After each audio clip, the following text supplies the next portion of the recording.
menjejaskan bahasa Melayu dan tentulah sendiri akan memberi tentangan. Hanayo, KBS. Saya ingatkan dia stay. Rupanya dia jadi Menteri Wilayah Persekutuan. PH lagi ni. Kita akan sentuh UMNO last.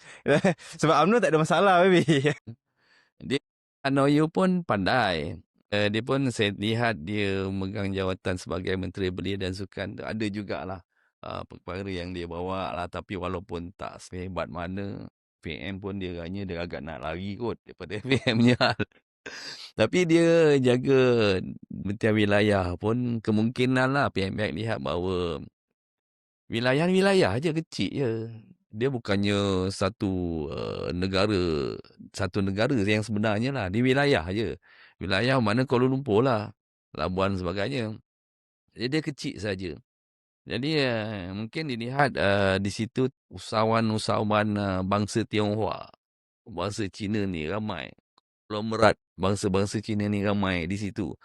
Jadi ada lebih sesuai jika dia letak Hanayo di situ untuk melihat macam mana untuk membantu masyarakat orang peniaga-peniaga Cina lah kat situ agaknya lah. Yang saya fikir begitu. Dan cuma orang lihat bahawa Menteri Wilayah ni kalau Hanayo ataupun DAP, kita dari segi bangsa Melayu akan tertindas.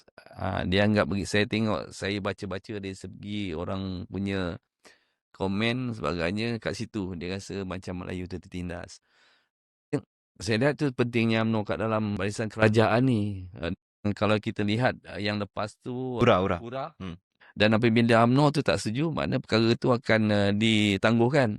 Dan begitu juga di YB Hanayo. Tetapi kalau dia buat satu polisi yang kemungkinan di wilayah tu menjejaskan bahasa Melayu, dan tentulah sendiri akan memberi tentangan dalam soal tu. Jadi kita tak perlu rasa macam tergugat orang Melayu di situ. Dan kemungkinan kalau Barisan Nasional akan datang jadi kerajaan agaknya lah.